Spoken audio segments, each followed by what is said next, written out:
All right, today we're going to pull back the curtain on influencer marketing. Forget just seeing sponsored posts here and there. We're talking about a strategy that can seriously change the game for a brand. So let's dive right in. Let me ask you something, and be honest. Have you ever bought something just because you saw it pop up on your social feed? Of course you have. Whether it was from a creator you really trust or a celebrity you follow, you felt that influence. And that exact power, that's what we're breaking down today. So here's our game plan for the next few minutes. We'll start with the power of influence itself. Then we'll get into the different types of influencers, walk through the playbook for a great collaboration, figure out how to measure what actually matters, and finally, we'll build your outreach plan. Okay, first things first, the power of influence. What is this really, and why has it become such a massive part of any modern marketing strategy? At its core, influencer marketing is all about teamwork. It's when a brand partners up with a trusted voice to build a real, authentic connection with people. Basically, you're tapping into that pre-built trust to cut through all the noise from traditional ads. And the payoff here can be huge. You're not just renting a billboard, you're earning credibility. It lets you zero in on super specific audiences, spark actual conversations, and you get amazing content out of it too. It's like a win-win-win. But here's the thing you have to remember. This is definitely not a one-size-fits-all kind of deal. To find the perfect partner for your goals, you've got to understand that there are different levels or tiers of influencers.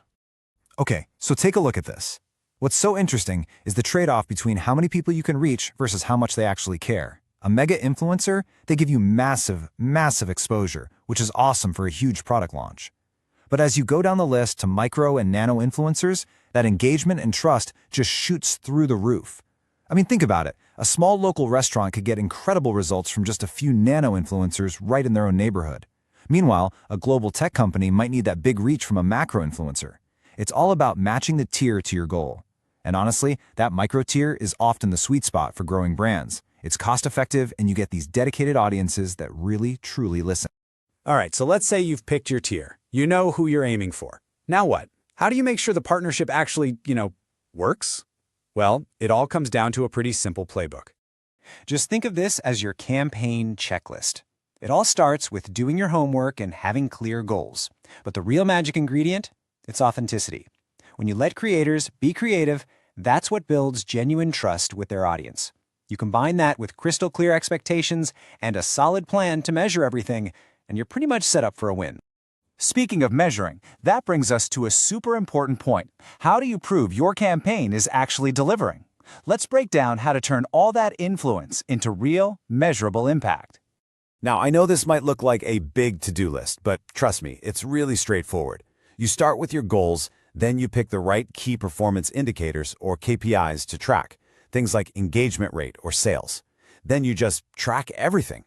The last few steps are all about looking at the results, getting feedback, calculating your return on investment, and just analyzing the overall impact. And when it comes to ROI, the math is actually way simpler than you might think. You just take the revenue you made, subtract your costs, and then divide that by your costs. Multiply by 100, and bam, you get a clear percentage that tells you exactly what your return was. So what does that look like with real numbers? Let's make this tangible. Imagine your campaign brought in $10,000 in revenue, and you only spent $2,000 to make it happen. You plug those numbers into the formula, and you get a 400% return on investment. That is the kind of powerful, concrete impact we are talking about. All right, you are ready, you've got the strategy, you know how to measure success. Now for the final piece of the puzzle, making that first contact. How do you nail that crucial first message and turn a potential partner into someone who's excited to work with you? Phase 1, it's all about the prep work, your homework. Know your ideal customer inside and out, find influencers who genuinely line up with your brand's vibe, and double-check that their audience is the real deal. Then comes the most critical step, write a personalized message. And I cannot stress this enough, do not use a generic template. Show them you've actually paid attention to their work. So, you've hit send. What's next? Well, be ready to follow up, but do it politely. Negotiate the terms so everyone's happy, and please, please, please always get it in writing with a contract. After that, it's about keeping an eye on performance and hopefully building a real long-term relationship. The best partnerships are never just a one-and-done deal. And that really brings us to the big question, doesn't it? In a world that's just flooded with sponsored content, where everyone knows what an ad looks like, maybe true, genuine authenticity is the most valuable thing a brand and an influencer can possibly share.